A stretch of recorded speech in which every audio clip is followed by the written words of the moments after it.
Alrighty, I have some housekeeping that we need to do. The last class of Daniel is going to be, barring any other things that I have to miss, which prayerfully don't happen, the last class is going to be February the 27th.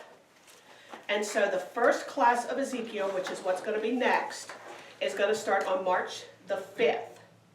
So I need to order books no later than February the 10th.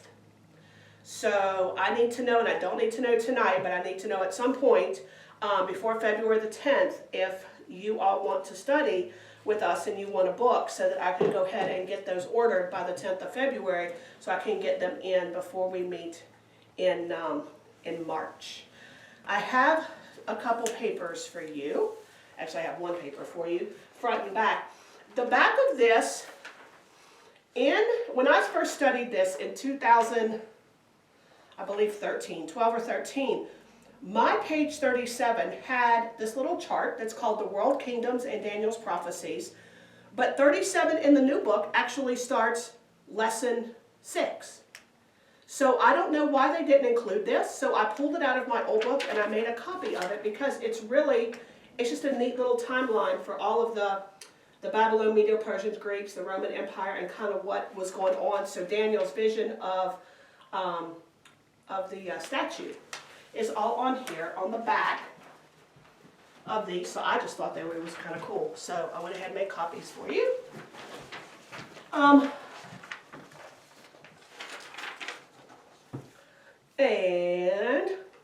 I think that's it. So would someone please read for us Daniel chapter 5, verse 31. And before you do that, you may want to get out Daniel's time chart, because we're going to be looking at a lot of dates. And you know from the last time I'm really, really bad at math. And I caught another math mistake this morning when I was looking over this. So hopefully if my math is wrong, please somebody just say, hey, your math is wrong.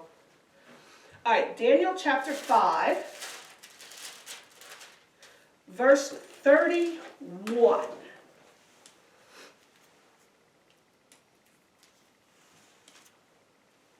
So Darius the Mede received the kingdom at about the age of 62. Okay, so in the end of Daniel chapter 5, Babylon is destroyed. Babylon's gone. And so now we get the Persian Empire, the Medo-Persian Empire. So when does the Medo-Persian Empire actually come in to play? When is it formed? In what year? 536. 539. 539 BC is when Darius takes over. Now, would somebody read Daniel chapter 6, verse 28?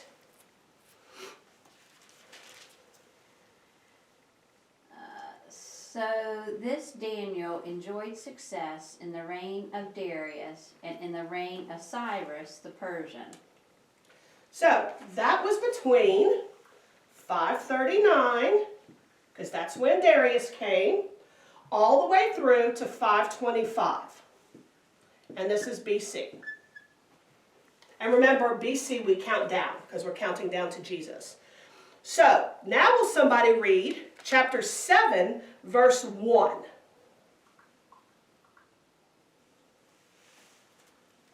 In the first year of Belshazzar, king of Babylon, Daniel saw a dream and vision in his mind as he lay on his bed.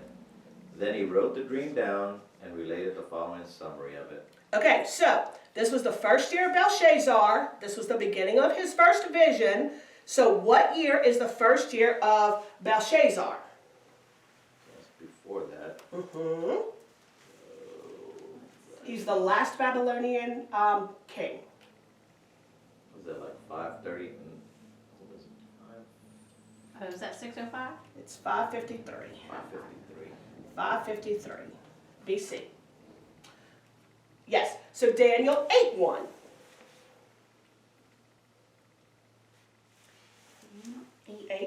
Verse 1. In the third year of the reign of Belshazzar the king, a vision appeared to me. Daniel, subsequent to the one which appeared to me previously. Okay, so the third year of Belshazzar, counting backwards from 553, would be what? 52.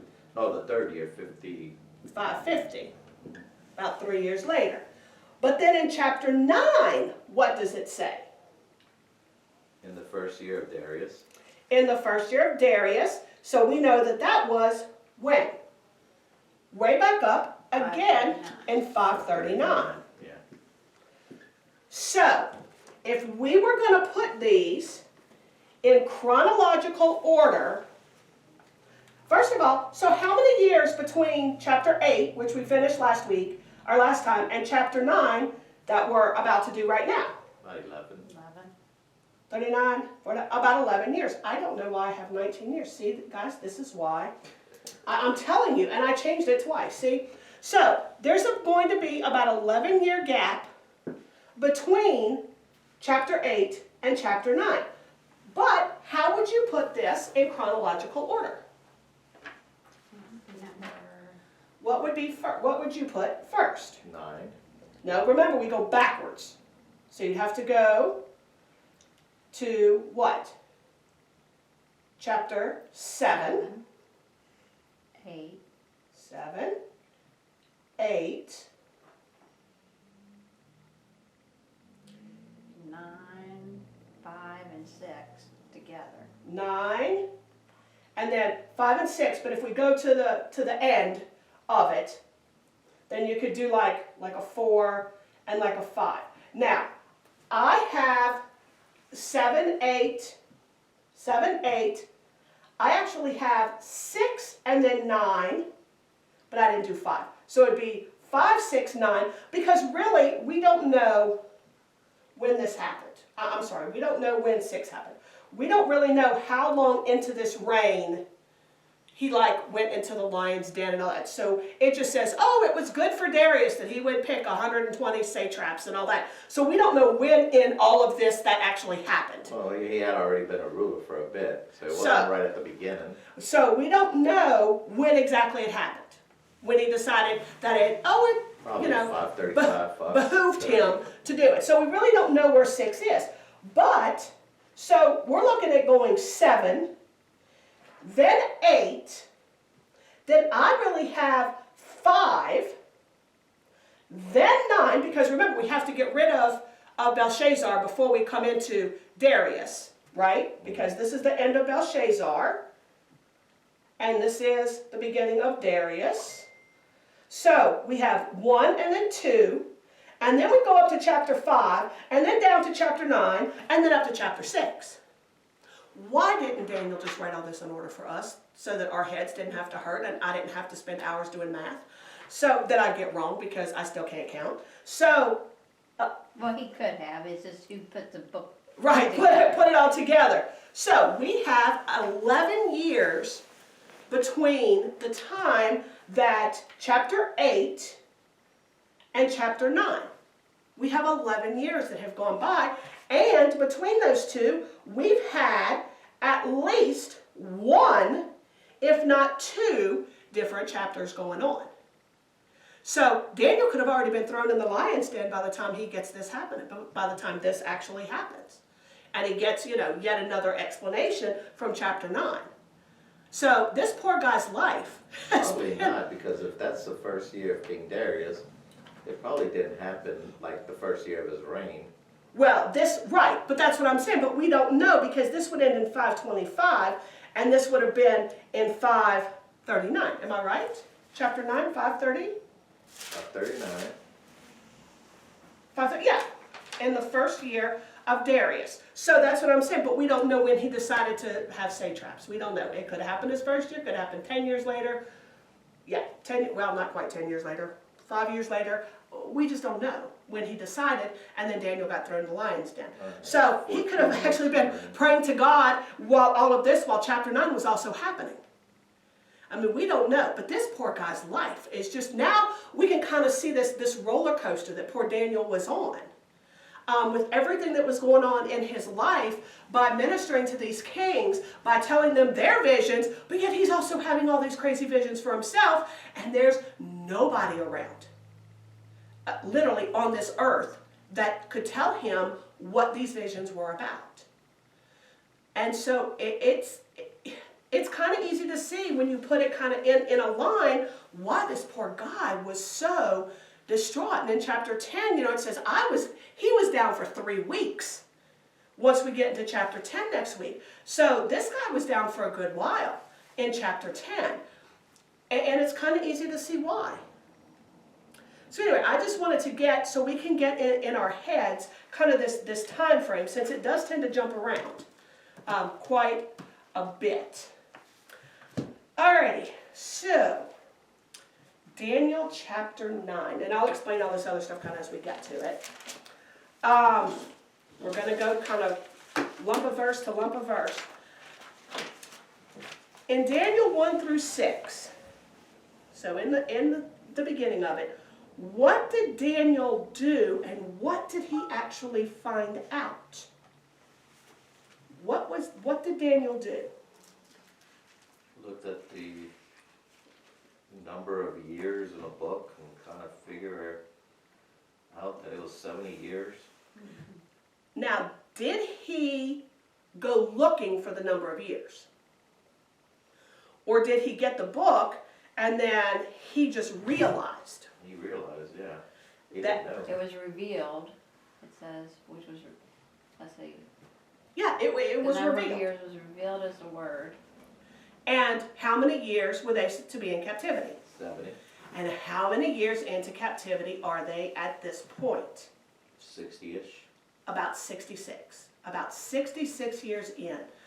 So Daniel has got to go, wow, you know what? We're so close. We are so close. And if we look at Jeremiah 25, 7 through 14, that's actually where Jeremiah tells, it explains how long, how God calculated the 70-year time frame and where they were going to go into captivity. The reason that they did, the fact that they did not give the land its Sabbath rest is not why they went into captivity. It's why they went into captivity for a very specific 70 years. The reasons that they went into captivity, that Israel fell, you can find, there's actually 20 of them listed in 2 Kings chapter 17, verses 7 through 14. And that lists very clearly the 20 reasons why Israel fell. So, a lot of people I have heard teach and preach that the reason they went into captivity was because the land didn't receive its Sabbath rest. No, that's why they stayed in captivity for 70 years, so that the land could lay dormant and get its Sabbath rest. So, where did Daniel get these books from Jeremiah? The book of Jeremiah hadn't even been written, printed, and canonized by the time we get to chapter 9. And over here, I've kind of written, Jeremiah, his prophetic ministry didn't even start until 627. And it kept going clear up until he died in 574. The first siege wasn't until 606, which was only 19 years later, was Daniel taken. Chapter 9 starts in 539, which is 35 years after Jeremiah actually dies.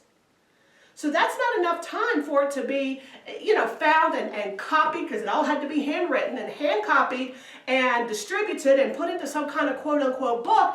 And remember, where was Jeremiah? In Jerusalem. Yeah.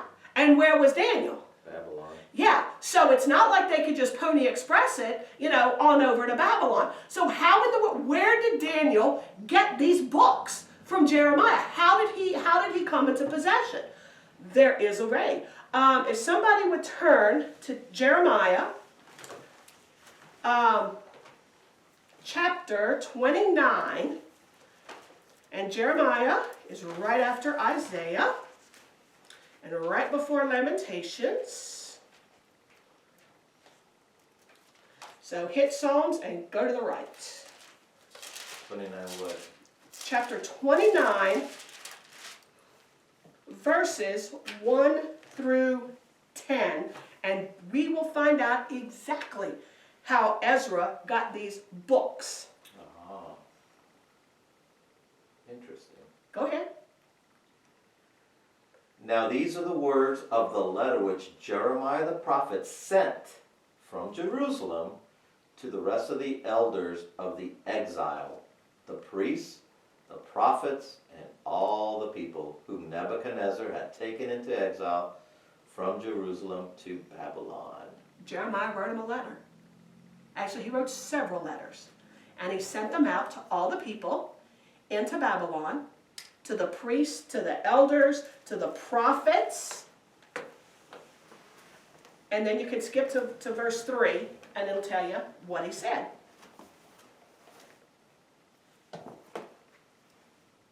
Go ahead. Oh. Verse 3.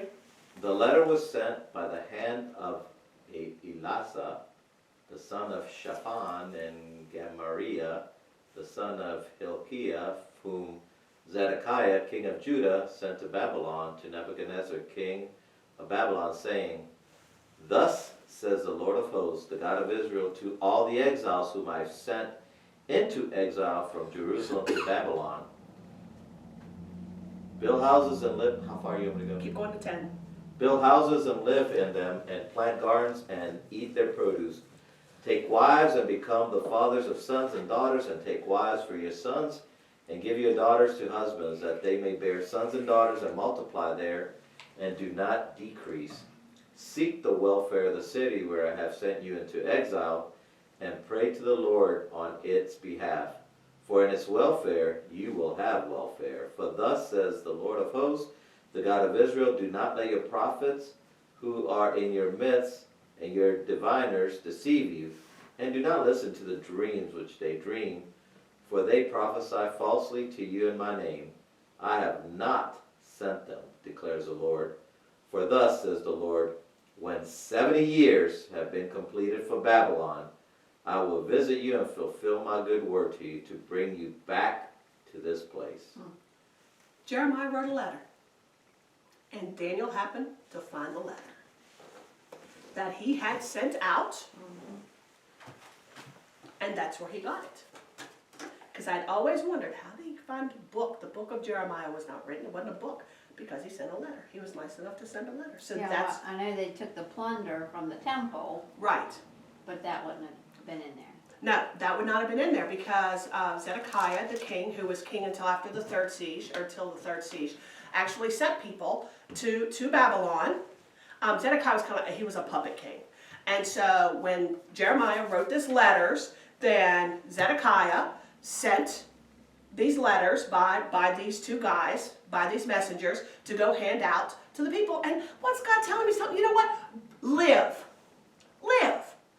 Build houses. Plant gardens. Yeah, 70 years is a long time. Don't act like, oh, pitiful, woe is me, because we want you to increase. We want to, a lot of people are back in Israel that are dying, that are going to starve to death. The land's going to be fallow. Nothing's going to happen to it for 70 years. We need you guys to keep going. Have sons, have daughters, marry wives, let your children procreate, have generations. Don't let yourself decrease. Don't say, oh, woe is me, and just lay in a pile and die. Live, for goodness sakes. But while you're there, pray for the welfare of Babylon. Pray for the welfare, because when they prosper, you're going to prosper, because that's where you are. And so in their welfare, which actually is a shalom, it's peace, in their peace and prosperity, that's your peace and prosperity. For 70 years, don't give up, keep going. Because after 70 years, I will visit you, which means I will remember that zachar, that remembering with action. I'm going to remember you, and I'm going to bring you back home, and there needs to be people I can bring back home. So he tells them, just go live. Just live. So, Daniel got a hold of a letter somehow, or maybe he'd read it once when he was young, and he was reading it again. And he says, wow, you know what? The letter says 70 years. We've been here about 66. It's about time for us to go home. But in verse 2, where it says, which was revealed as the word of the Lord, that's actually the tetragrammaton, which is the Yod, Hey, Vav, Hey, the kind of unpronounceable name of God. It's the first time it's ever used in Scripture. And it's the Tetragrammaton. And it's used in verses 2, verse 4, verse 10, verse 13, and verse 14. First time it's ever used. So after he read Jeremiah's letter about the 70 years, what does Daniel do? Starting in verse 4. He prayed. Leading. He prayed. He prayed. For him and for the sins of him and the The people. nation. That's right. But what did he do before he prayed? Gave thanks. How did he, well, in verse 3, what did he do to kind of get himself ready for prayer? Supplications with fasting, sackcloth, and ashes. Absolute humility. Mhm. He came before God with absolute humility and submission. Starting in verse 4 through verse 21, this is the longest prayer ever recorded in all of the Hebrew Scriptures. And Daniel begins his prayer with praise. If you're like me, you know, I begin my praise with, God, here's my list of problems. Here's my list of problems. Here's kind of what needs fixed. Daniel begins his prayer with praise. He says that God's great, he's awesome, he keeps his covenant and his loving kindness, which is his chesed, his mercy for those who love him and those who keep his commandments. So he spends this time just praising God in sackcloth and ashes, in absolute humility and absolute submission. And then in verse 5, what does he include next? We've sinned, acted wickedly, rebelled against his commandments and ordinance. And in verse 6a, what's it say they didn't do? Keep going to the beginning of verse 6. Not listened. To the prophets who spoke in your name. It's his confession. It's his corporate confession for the land of Israel. So he's praised God for his mercy. He's praised God for his awesomeness. He's praised God for his provision. And then he says, because you know what, God? We screwed up. And how did we screw up? Because with our iniquity, we acted wicked, we rebelled, we turned away from your commandments, away from your ordinances, and we didn't even bother to listen to the prophets who spoke to us in your name. And then in 7 and 8, what does God say the people of Israel actually deserve? Open shame. Open shame. Open shame. As it is to this day. And then in verse 8 opens up, open shame belong to us, Lord. So if you're one that connects phrases, then open shame in 7 and 8. But in verse 8, what does he say belongs to God? I'm sorry, in verse 9. Compassion and forgiveness. Yeah. Why? Because that's our great God. Yeah. And it says, because we rebelled against you. God never changed. God's not the one who changed. God didn't change his scale or his rules, his laws, his ordinances. God never gave them contradictory messages from the prophets, ever. God didn't change. They're the ones who changed. But because he is compassionate, and because he is forgiving, and because he acts out of mercy, that's why, we only have to stay here for 70 years, and God told us to live, that he would continue to prosper us, because Babylon's going to prosper. So he didn't just leave us and let us go to let us die in our muck and our misery, because when you read this, it doesn't sound like that they were actually held prison. They weren't like they were back in Egypt, where they were beaten and made to work hard. If they're living in houses and they're allowed to have their gardens and they're allowed to choose, who marries their sons and who they give their daughters over to marry to and who they're going to marry, it doesn't sound like they have it so terribly bad. I mean, they can't go home. I'm not saying it was a picnic. They can't go home, but it doesn't sound like it was bad like it was for them in Egypt, where they were beaten and made, to work just in treachery for 400 years. It doesn't seem like that's what God did when they went to Babylon. So God was merciful. God didn't change. God was forgiving. God was compassionate. And Daniel's saying, we're the ones who messed up. And I fully acknowledge that. It's like there was a temporary loss of your birthright. Exactly. But Daniel knew they were going back. And if they'd have paid attention, they would have known they were going back. Daniel was really successful in Babylon. He was, I would say, the most successful Israelite in Babylon, especially for as long of a period of time as God gave him success. He had a lot of wealth. He had a lot of power. He could have very easily used that to his advantage. Very easily. He could have very easily, we call it corrupted, but to me it would be more like he'd be acting according to his station. He'd be acting according to what really, in the world's point of view, he would have every right to behave. But he didn't behave that way. He always gave God credit. He gave God credit for his gift of divining these dreams and these visions.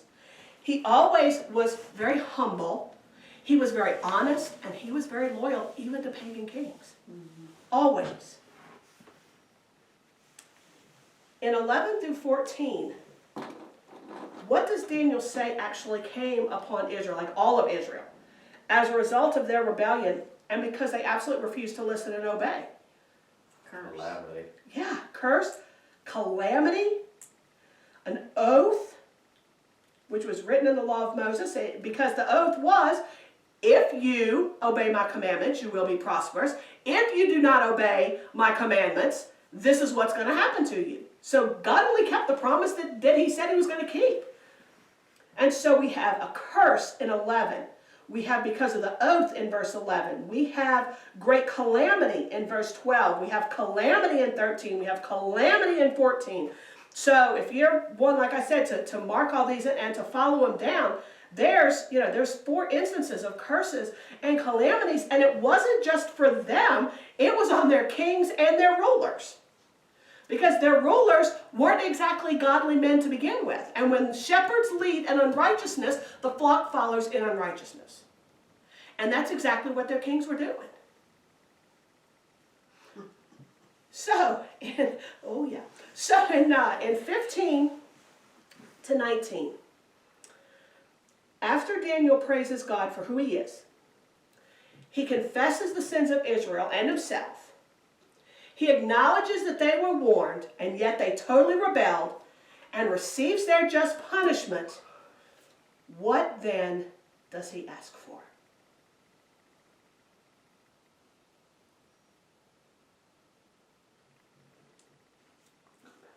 It's kind of compassion, forgiveness, kind of a remembrance that you said this was going to happen. You said we'll be able to go back. And so in that remembrance, God, just forgive us. Forgive us. A lot of times, and when I say we, believe me, it's me. We say, God, forgive me for what I've done, but there's no real confession in that. We don't say, hey, God, look, this is what I did, and this is what I did, and this is what I did, and this is really what I deserve. But you didn't give me that, and you made a way out of this for me, maybe not completely unscathed, but a whole lot less scathed than I should have been. And because of who you are, in spite of who I am, God, please forgive me. And move me forward. Not because of who I am, but because of who you are. And really, in spite of who I am. And that's what Daniel was doing. He asked God to turn away his wrath and anger from Jerusalem, from his holy mountain, from the city that's called by his name, to make his face shine on his desolate sanctuary, and to take action for the people who are called by his name. And in 19, he asks God to forgive, to listen, and to take action. And that listen, that hear, is the Shema. That's the hearing with action. That's not just I hear it and you just kind of let it go, you let it go, you let it go, and then you do something. It's I hear it and I'm going. Like it's a remembrance with action. It's a hearing with action. These are not passive verbs. These are very active kind of verbs. And then he asked to forgive, which is the kalach. It's to pardon them based on who he is and not because of their merits. And it says, and now while I was speaking and praying and confessing my sin and the sin of my people Israel and presenting my case before the Lord my God in behalf of the mountain of God, while I was still speaking in prayer, who shows up? Gabriel. Gabriel showed up. During the time of the evening offering, which would be a lamb sacrifice, that's Exodus 29:39. That would be a lamb sacrifice. And the man is a hais. It's the form of a man. He looked like a man, but he wasn't actually like a physical man. He just had the form of a man. So Daniel could recognize, hey, this is a person or has a person kind of being. Where else have we seen Gabriel? Where else did Gabriel kind of pop up? On the river. Yeah. On the river in chapter 8.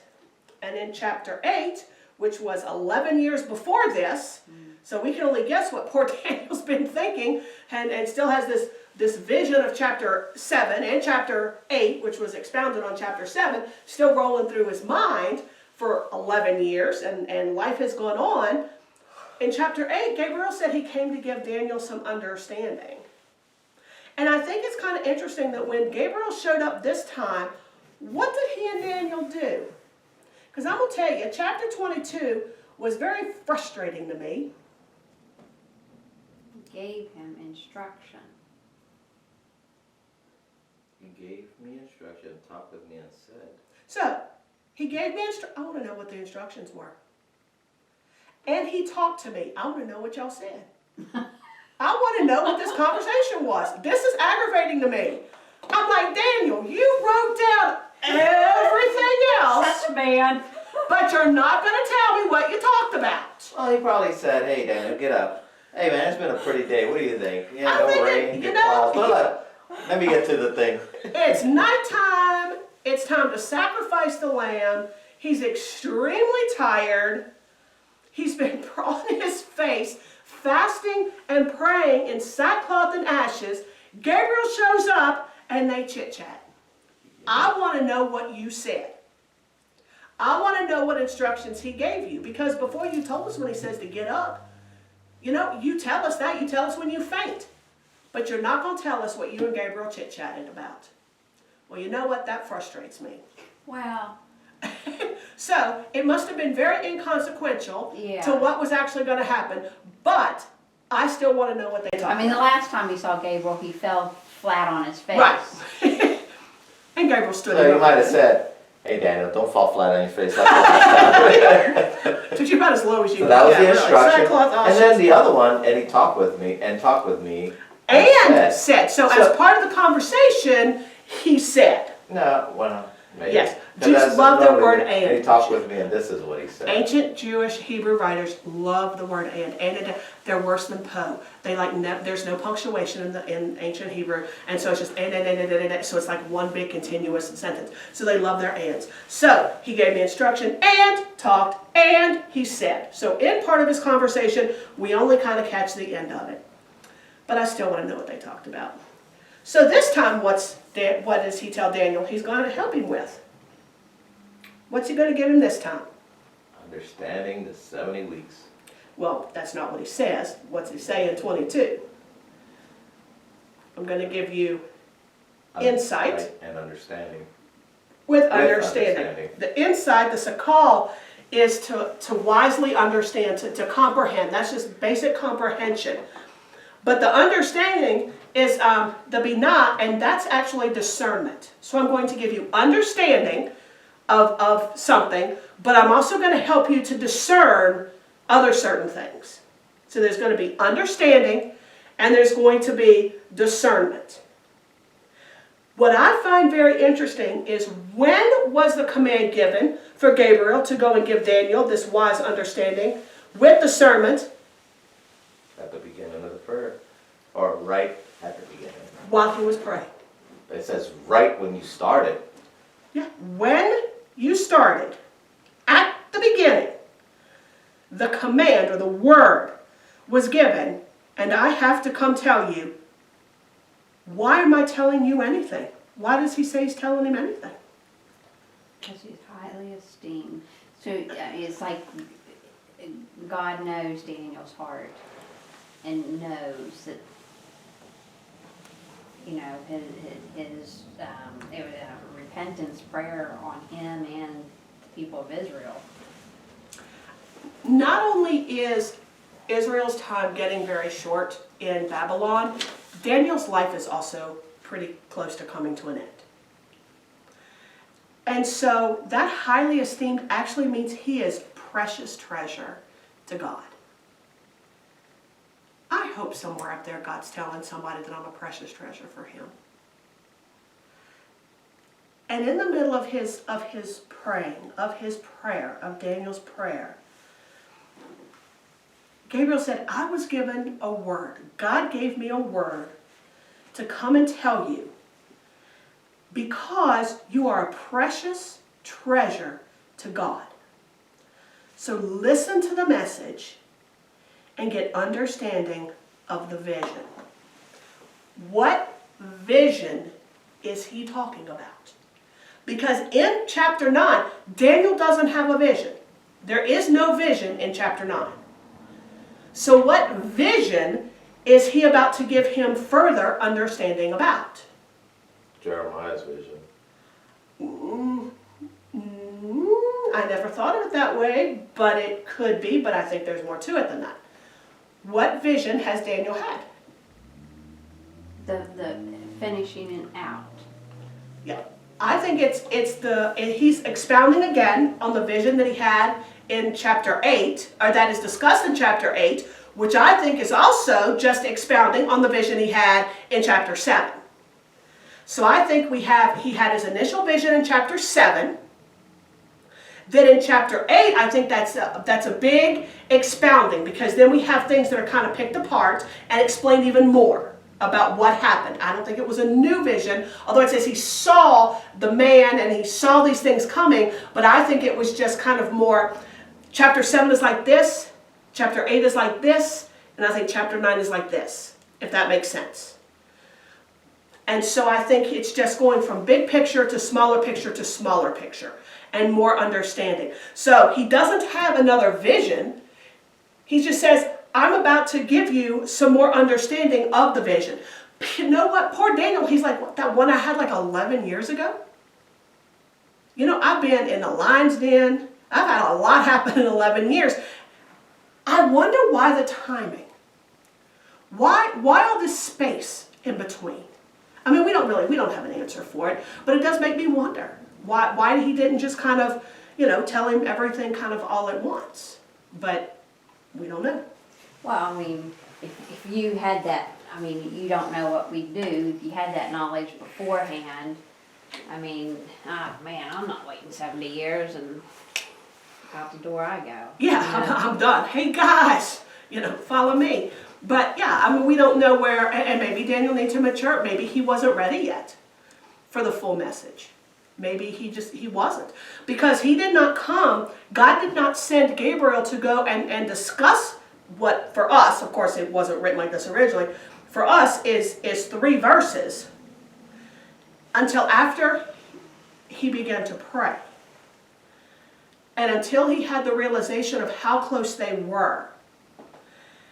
And knowing that it was time to go home, instead of telling everybody, hey guys, it's time to go home, Daniel's thought, being very Daniel, was, I'm going to humble myself, and I'm going to pray, and I'm going to confess what we did wrong.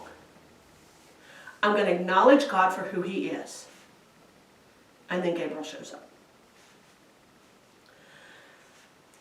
So, I never thought about it kind of coming into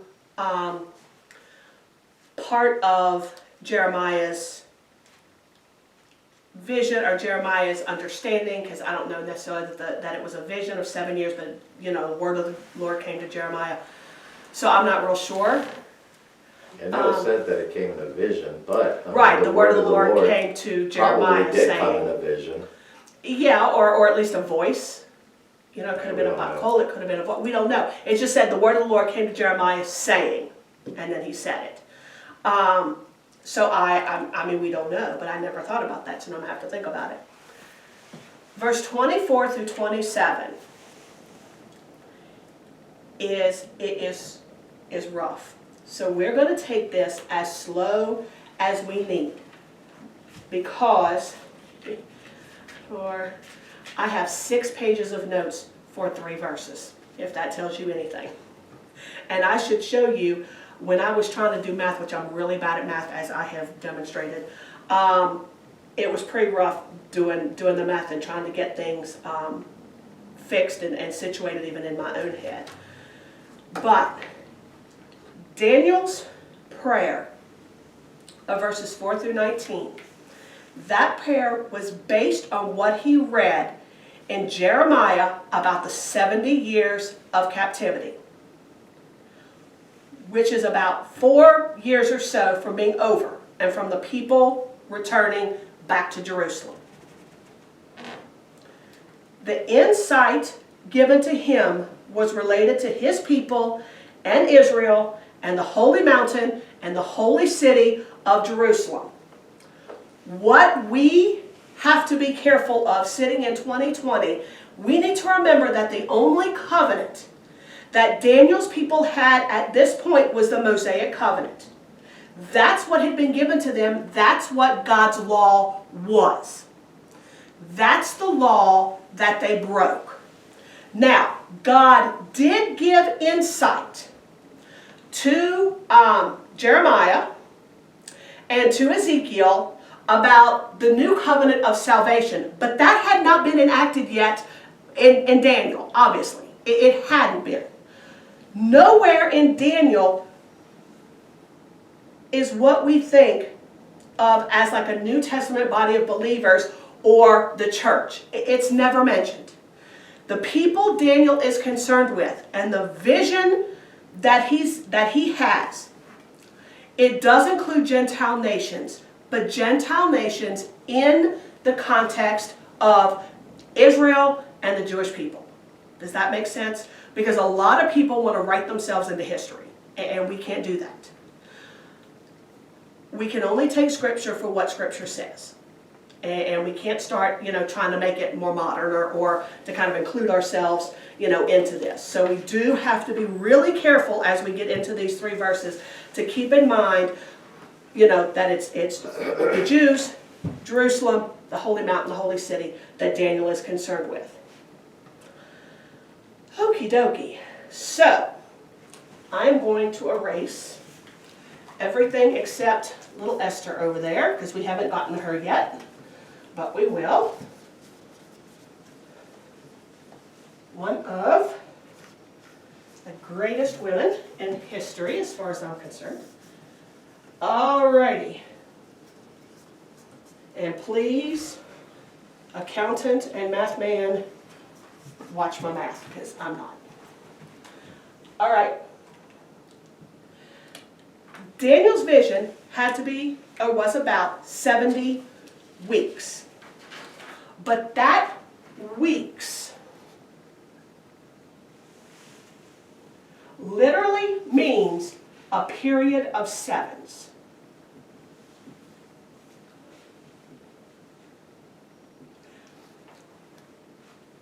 So,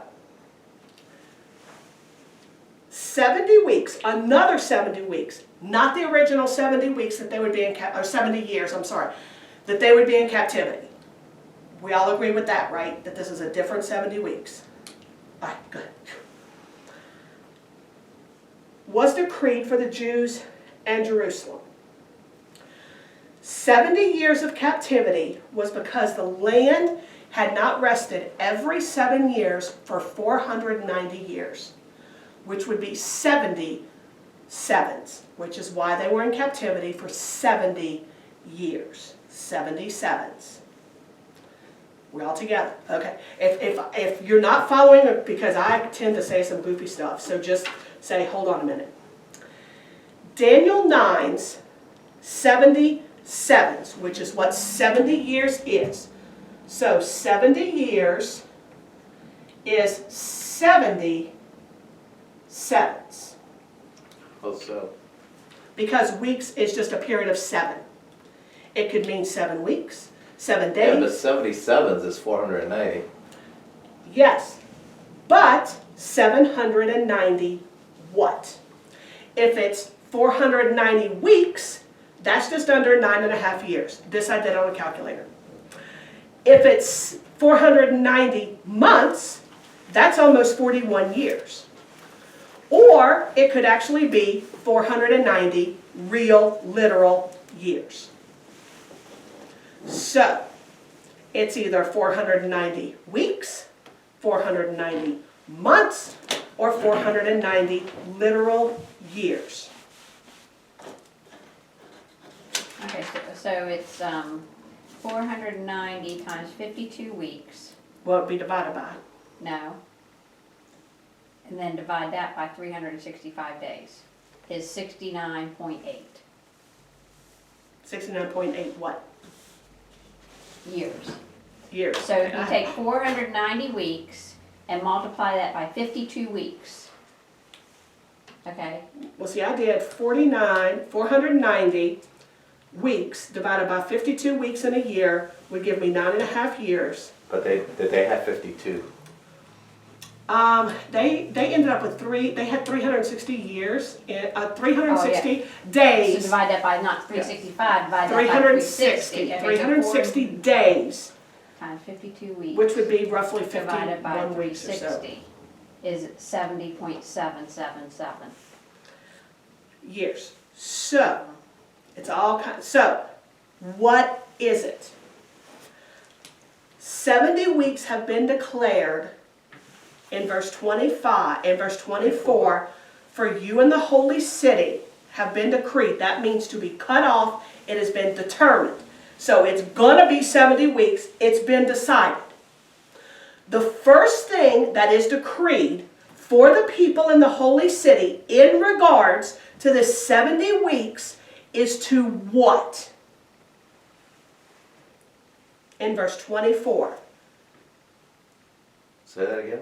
The first thing The what? first thing that is decreed. To rebuild Jerusalem. No. In verse 24, what's the first thing? Finish the transgression. To finish the transgression. There Yeah, are and 5 sin. other things listed, though, that come right after that, still in verse 24. So there's 6 things total, and I just went through and just numbered them in my Bible. So the first is to finish the transgression. The second one is to what? Make an end to sin. And then the third, Make atonement for inequity. and then number 4, Bring in everlasting righteousness. number 5, Seal up the vision and the prophecy. and the prophecy. And then number 6, And anoint the most holy place. where has Daniel mentioned most of these already? In his prayer, in verses 4 through 19. Most of these he already did. To end the sin, we've sinned, we've acted unrighteously, we've borne our iniquity, we need atonement, God forgive us. Seal up the vision and the prophecy, that's a new one, and to anoint the most holy place. Most of these Daniel mentioned in verses 4 through 19 in his prayer. So these are the 6 things that they are to do, because when the 70 weeks has been decreed for your people in the holy city, this is what they are to do. Those 6 things that we just mentioned. In verse 25, that know, so you are to know and discern, that know goes right back to him talking about he's going to give him understanding. And then that, I'm sorry, I lost my place. That discernment, or to know, means to know, and then discern is that understanding. So he said, I'm going to give you insight with understanding. That know is the insight, that discernment is the understanding. So he says, I'm going to give you that knowledge, that insight, and that discernment, and here it is. Here's when this is going to happen. What event is actually going to start that 70 weeks that's declared for Daniel's people and the holy city? What starts that 70-week clock to ticking? And only go by what the scripture says. When there's a agreement, Not an agreement. a peace. No, there is no peace in chapter 25. In Where verse are we? 25. The Messiah. When, from the issuing of a decree To restore, and rebuild Jerusalem. until when? So Messiah the Prince. Okay. So, the issuing of a decree or a word to restore and rebuild Jerusalem. Our homework took us to Nehemiah chapters 1 and 2. And who did we see make a decree for the Jews to rebuild Jerusalem in his 20th year of his reign? It was King Artaxerxes, and it was either in 445 or 446. So Esther's Artaxerxes. This is, Artaxerxes is Esther and Xerxes' son. And this was his 20th year of his reign is when he decreed them to go back. And then I wrote some things up here about good old Queen Esther. Esther, who would have been his mother, was queen from 478 to 445. She was queen for 33 years. Purim, which is when Queen Esther saved really the Jewish people by God's divine hand, was in 473. Ezra then went back to the land in 458 to start building the temple. Nehemiah, who we're reading, went back in 445 BC to rebuild the wall, and they rebuilt it in 52 days. The temple kind of went off and on and off and then on. So they had a lag time in between there. So 15 years after the Jews were saved, and that was Purim, Ezra returned back to the land. 13 years after Ezra returned, Nehemiah went back and returned and built the wall in 445, which was about 28 years after the Jews were saved from annihilation, and then about 5 years later, Queen Esther died. So in that time, she and Xerxes had probably a lot of kids, but Artaxerxes.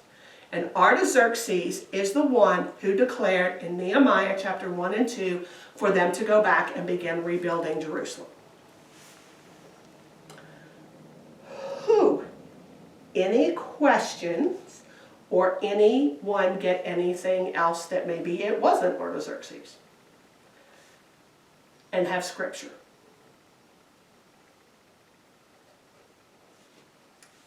Okay. But then we have another problem. Not a problem, just another goodness. The time frame is changed in verse 25. How is it, in 25, what does it say about the time frame? From the time the decree goes out to restore and rebuild Jerusalem until Messiah the Prince comes, what is there going to be? 7 weeks and 62 weeks. 7 weeks and 62 weeks. Now, I can actually handle this math. 7 weeks and 62 only gets me to 69 weeks. Yeah, but why do they break it up like that? That doesn't make sense. Hold on, we're gonna reason through this. So we have 7 weeks, and I'm gonna put weeks in because we don't know, and we have another 62 weeks, or 62 sevens, and this only equals 69. Which is about 483. Which is exactly 483 years. So, 483 somethings, weeks, months, days, years, from the issuing of the decree, or this word, until Messiah the Prince. Did Messiah come 483 weeks, months, or years after King Artaxerxes' decree in either 445 or 446?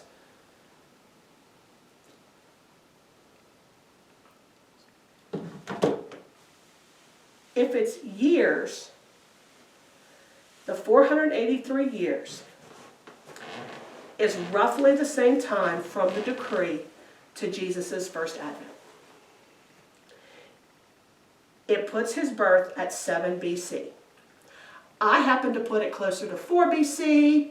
Wait up, 483, and we're looking at what year? 400 I'm looking at and AD. 40, hold on, 400, Oh, 400, where did it go? I just had it up there, and now it flew out of my head. King Artaxerxes came, there it is, I'm sorry, what year? 445 or 446 445 minus, to 446. so 483 is, Yeah, is it's 38 AD. AD. 38 AD. 480, what about, and then the 490 would put it even further. But when I look at the paper I gave you on the back of that paper, because when they did it, when they did it, see they have the decree at 445, Decree is 445. okay, So hold on, let me see something here. and they have 62 times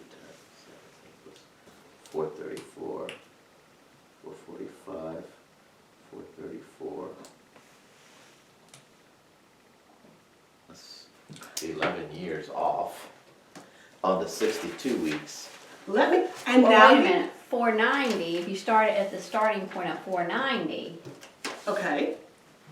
minus the 483. Now you know why this took me forever, right? I want to show you something. I should have grabbed it already, but I want to show you something. But at 490, that would have been, Here is well, it says the temple is rebuilt. Here is my first attempt at math. Let me show you, now you know why these 3 verses took me so long. Let me see what I did with my original. I'm sorry, guys. Okay, I'm gonna still be in here.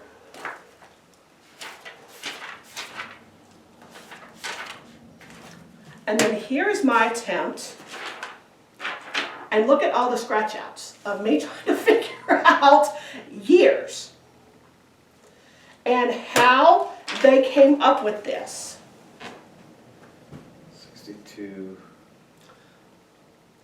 Because I have, from 445, I have about 441 years because I put his birth at 4 BC. I don't put his birth at AD anything, and that has to do when, if you look at Caesar Augustus and all that. Then his death, which I put, if he was 33 years old, would be at 29 AD, would be 474 years. AD 70, which would have been the destruction of the temple, would be 515 years. See, the reason I'm thinking that they did the 7 plus 62 weeks Because if you do the 62 weeks plus a 7, it does bring you to around 2 times 7 plus 7 gives you 441 years. And Right. if the decree was at 445, that's 4 years. Either Right around direction, there. right. So, Well, because they said that Okay. Jesus was actually I believe about, BC. I believe 4 BC. Yeah. Some people go as far as 8 to 6 BC. I absolutely believe it's closer to 4 BC. I don't think it was 80 anything, and that you do, you can look at the reign of Caesar Augustus. Well, if they, if they do that, then, No. then you got your correct. So I actually got it right. So I got it right. 62 times 7 plus 4 will give you 441 minus the 445 when the decree was issued. That's 4 BC. So I got it right. Oh, wait, I actually got math right. Okay, I got it right. Only if you. If you believe that it was accept- right, that it was 4 BC. Well, because there's no reason to break it apart. I mean, Otherwise. if it was 69 weeks, then they would say 69 weeks. That's 7, And and then 62. 62. So there was a reason. like 4 score or 3. What is it? 4 scored 7 years ago, yeah. It's been a while. 4 score and 7 years. Hey, history I got, it's the math that messes me up. Okay, now you all can start to understand why my brain doesn't quite, I can teach it, but when it comes to math, I get a little iffy. So that's why I have smart people in my class that can keep me straight, because I can't. So that's let me read you exactly what I have on my little paper that I typed out, because in my head it worked. Okay. If it's years, okay, it is 49 years, that's 7 times the 7, right? 7 times the 7 is 49 years. And 434 years, which is 62 times 7, right? Equals 483 years. I did this on a calculator. And that got me to roughly. Well, that's the 69 though. Then you're going back again to what doesn't work. So you're going with just the 62. Yeah, because 400 and what did you just say? 483 83 minus 445. That's puts me in the 40s. that brings you, what was it? 38 years. Yeah, into AD. BC. Oh, I mean AD. AD. So that doesn't work. So this works though. This 62 weeks works. Plus 7 years. Plus 7 years. That gives you 441. Which gives me right Minus around the time. 445, and that is the 4 BC of back. there. Now where were you like over the last 2 days when I've been struggling with all this math? Okay, so just in my head to keep this straight. You are saying that this 62 weeks, this 62 sevens, is actually 62 times 7 years. Right? And that this 7 weeks, or this is actually just 7 years. Yeah, it's the same format as the weeks of the 70 weeks of the transgressions for the Israelites in Babylon. Right. And so then that would get us 441 years. 441. And the decree was issued at 445 BC. 445 brings us up to 4 BC, which brings me exactly to when I believe Jesus was actually born.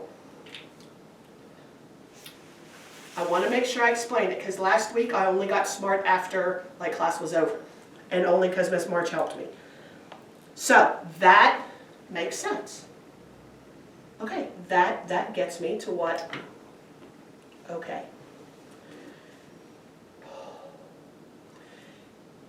Gabriel told Daniel. Is everybody okay with this, by the way?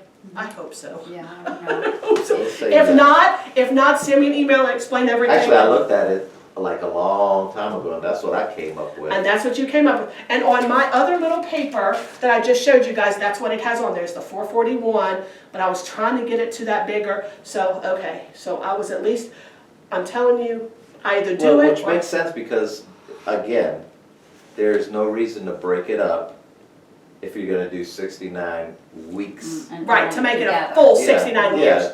Yeah, there's no pattern to him ever doing that. So, Gabriel told Daniel that Jerusalem would be rebuilt even in times of distress. So, we know we only get to 69 weeks here, so we're missing a week.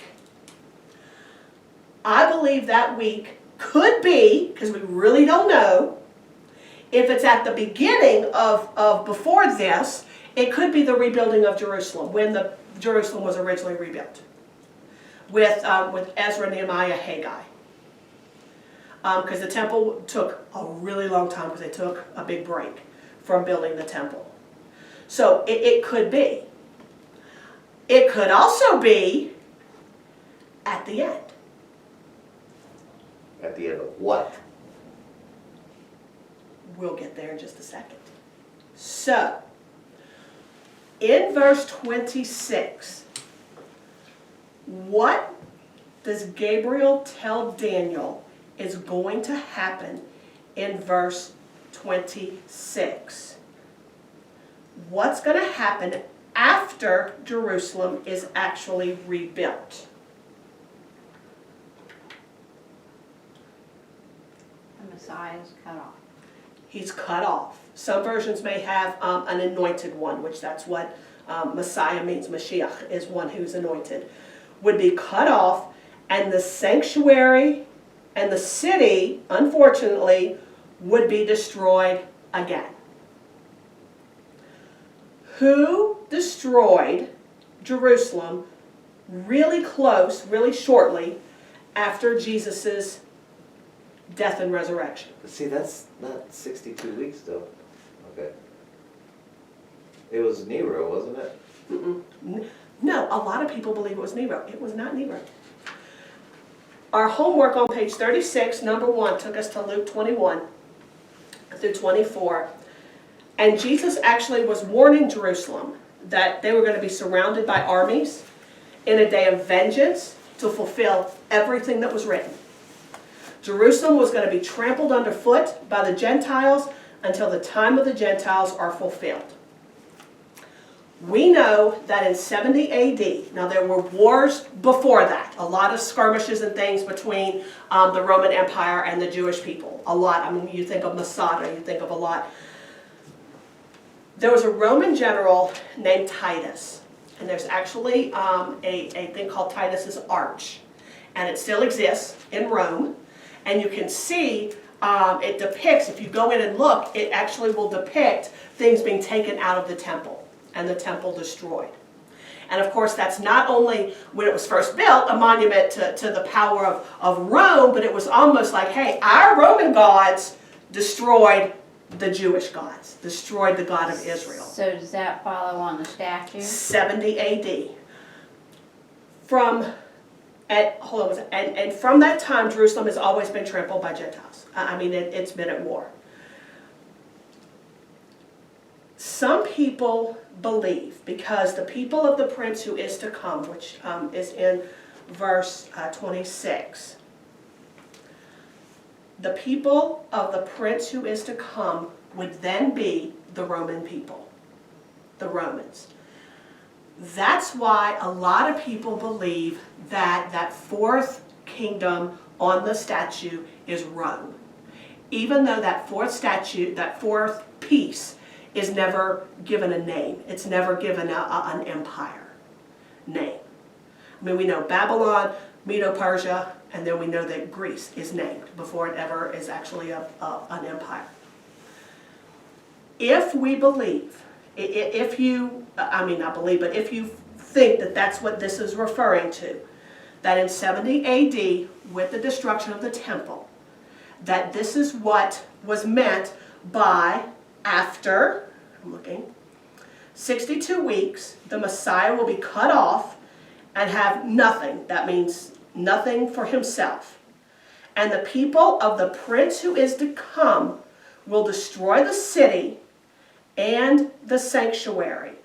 Even to the end, there will be war, and desolations are determined. Desolations are already set, is what that means. So, if you follow that, that is the destruction, which would be the final destruction of the final temple. There is no temple in Jerusalem. No major temple. No big, on the Temple Mount temple. Actually, it's a mosque. Then this would be when that temple was destroyed in 70 AD. It was destroyed. The city was destroyed. The Jewish people were sent out on the diaspora, or the diaspora, however you put the syllable. They were kicked out, they were booted out, and thus starts this huge history that we're not going to get into tonight. Then the people of the prince who is to come, if that prince is the one who actually starts it, and if that is indeed Titus, if you believe that's Titus, then those people, the people of that prince, would have to be the Roman people. And a lot of people, when you look and you follow down through, people will automatically name Babylon, Medo-Persia, Greece, and Rome. I mean, let me just point out, when prince is mentioned, the Messiah, the prince is capitalized. I mean, we also know that Satan is the prince of the air. Right, but also understand that in original Hebrew there is no such thing as capital letters. So this was done later. So if you're just going by capital letters, you really shouldn't, because there were none.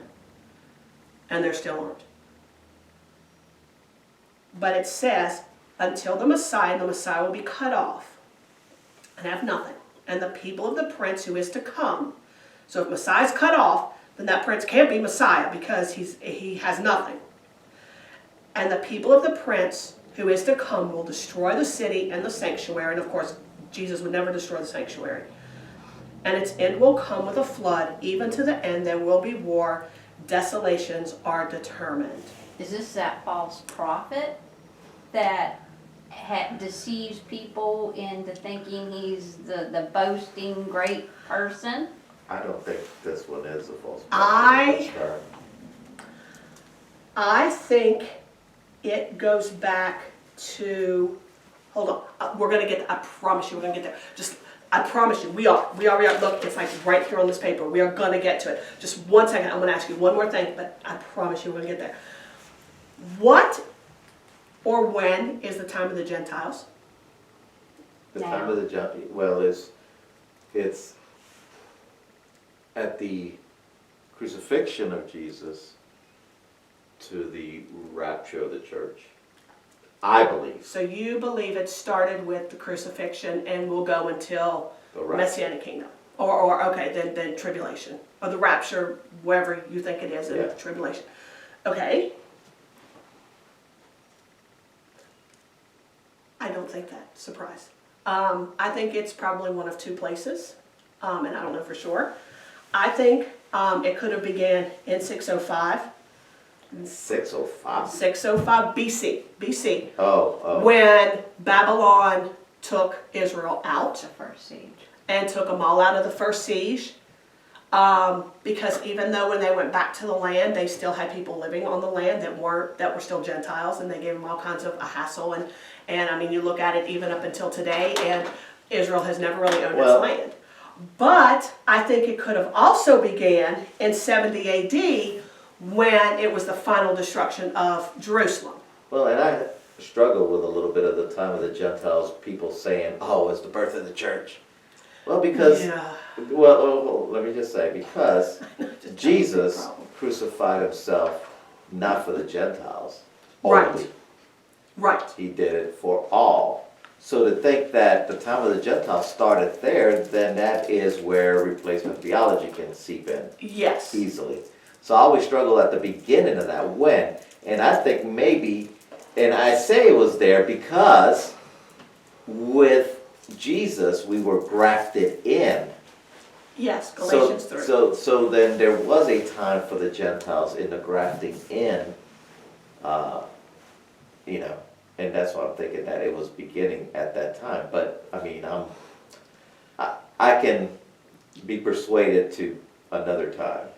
Well, the reason I'm thinking. Now, the end is the end. I mean, Well, the end is of the end, rapture. yes, the end is the end, and I don't think, and then that's where I think, it comes to when Jesus said, there is no Jew, there is no Gentile. Right. I mean, we're all one in Messiah.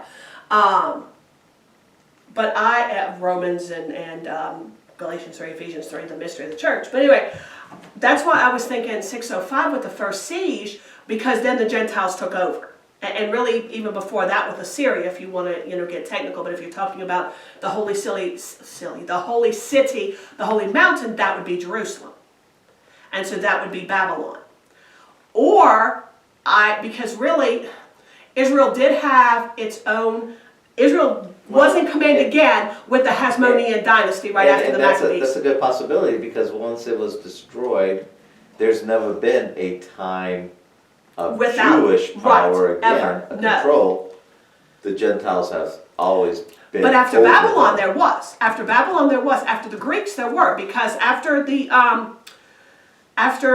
Maccabean revolt, they did issue in the Hasmonean dynasty, which was kind of a combination of both, but still Jews had control of Jerusalem, not all of Israel, but of Jerusalem for that time. I forget how long it was, but for that time. But that's why I'm thinking if it's 70 AD, then from that time on, there has never been Jewish rule over Israel, ever, since then. And really, ever since Assyria took the northern kingdom, they've never been a unified country. So even, into 574, was there even an Israel, if you want to think about it that way. But the Jewish people were still in Jerusalem, which seems to be what they consider kind of the center, because that's the holy city, that's the holy mountain, or where the holy mountain is. So, whichever you believe, and you could probably convince me it was some other time. But this says until the time of the Gentiles, it is over. There's going to be war. And we know that Israel has known war more than it's ever known peace. And to this day, it's still in war.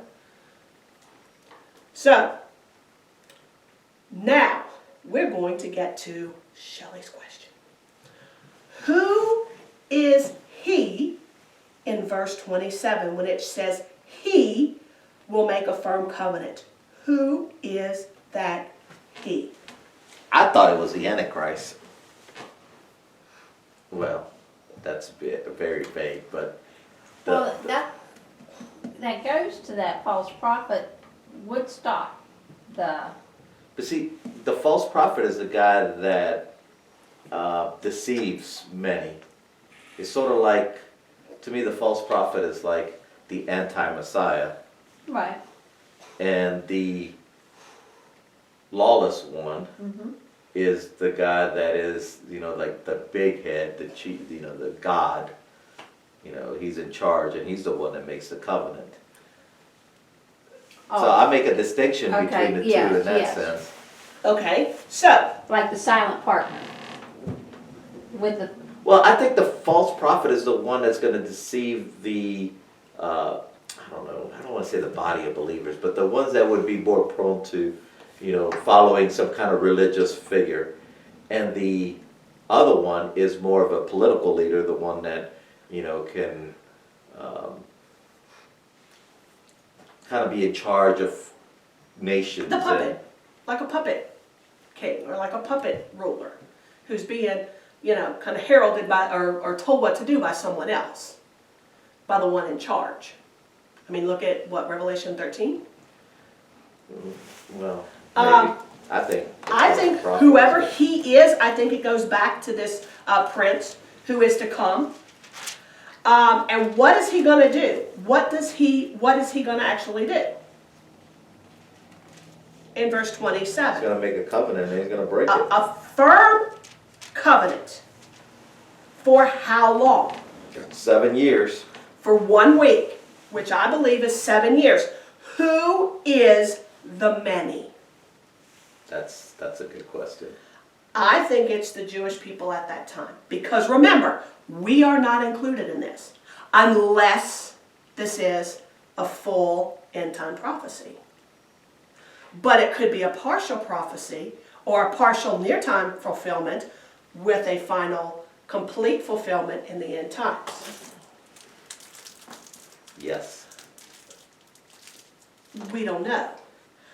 But if the strong covenant he's going to make has to do with sacrifices and offerings, so that makes you think that there has to be another temple somewhere built in Jerusalem for there to be sacrifices and where offerings can be made. Otherwise, they have no place to do offerings and to do sacrifices. So if the 1 week is actually 7 years, how long until the middle of the week? 3.5.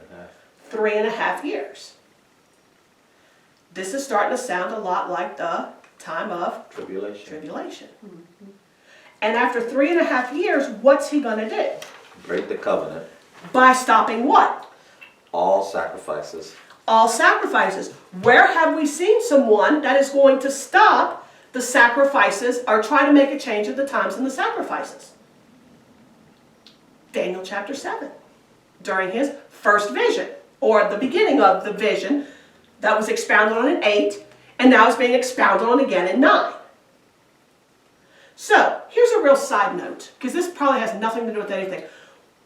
What else lasted 3.5 years? In the entire Bible, or? Yeah. Or What Daniel? happened 3.5 years? No, in the Bible. I'll give you. Jesus' ministry. Yeah, Jesus' ministry was also 3.5 years. I don't know if that has anything to do with anything, but his ministry did last 3.5 years. You can time it actually in the book of John. So that's just another 3.5. So if you're like me and you make charts of all this stuff, you can put that under 3.5. I think that this person, whoever this prince who is to come is, he's the one that makes desolate. And he's the one who brings on all of these abominations until he actually suffers this destruction that's already been decreed for him. So, on page 36, we did some research to find out what else he's called. In 1 John 2, he's actually called the Antichrist. People will actually preach, and it drives me crazy, that the Antichrist is somebody who pretends to be Jesus. When, if you look at 1 John 2, John, Jude, Revelation, John, Jude, he is actually, it says, children, starting in verse 18, children, it is the last hour, and just as you heard that Antichrist is coming, even now many Antichrists have appeared. For we know this is the last hour. But it also, that's not the one I was looking for. I was looking, where it says that the Antichrist is actually the one who claims that there is no Messiah, there is no Jesus, that Jesus is not from God. So if I'm going to go around and claim that Jesus is not from God, then why would I claim to be something I'm claiming isn't from God? And that would kind of reduce who I am. So he's not one who pretends to be Jesus. He's one who says Jesus is not from God. Because then he sets himself as God. So he doesn't want like a second in command. He sets himself up as God. 2 Thessalonians 2 calls him the man of lawlessness. And Daniel 7 calls him the little horn. I think it's all the same person. And then you look, I believe it's Revelation 12 and 13, and it talks about, where it talks about Satan, and then he has his prophet. So, according to most biblical scholars, and I don't know that I necessarily ascribe to this, all but the last 7 of the 70 weeks are fulfilled by the time of Jesus' crucifixion. I don't think I believe that. The last 7 is the 7 years before Jesus' second advent. I do believe that, because I think that's the time of tribulation, because of the 3.5 years and the covenant being broken, and he tries to make a change in the times and a change in the sacrifices, this little horn does, and speaks out against the Most High. And the prince who is to come will make a firm covenant with Israel. There's going to be another temple in Israel for sacrifices. The little horn, he's going to stop the sacrifices. He'll speak out against the Most High. He will reveal himself as the man of lawlessness. He takes his seat in the temple, and he declares himself to actually be God. I believe he's the one who's coming with Satan's activity, who is the dragon and the first beast of Revelation 13. I believe the second beast, the false prophet, is actually the deluding influence in 2 Thessalonians 2 that tries to delude people. And after 3.5 years at the end of the tribulation, destruction will be poured out on him, not Satan, but on the false prophet. Yeah. What we need to understand is, before we get too hard on ourselves and when we really rack our brain like I did this week, there are things that we're just not going to understand. There are things we are not going to be able to see until they actually happen. And then we can say, check, check, check, check, check, check, check. Okay, that's what it means. And by that point, it's not even going to matter. And even though the book of Daniel was written about Israel and the Jewish people, and it was not really written about us or really for us, it was still written for us to study. And it was still written for us to understand, as well as our little pea brains can understand it. So just because we're not included kind of in all of Daniel, and because, Gentiles aren't really mentioned in a favorable light, it doesn't mean that we can't glean from this. Because in the end time, that has everything to do with us. Everything to do with us. And everything to do with the Messiah that's coming.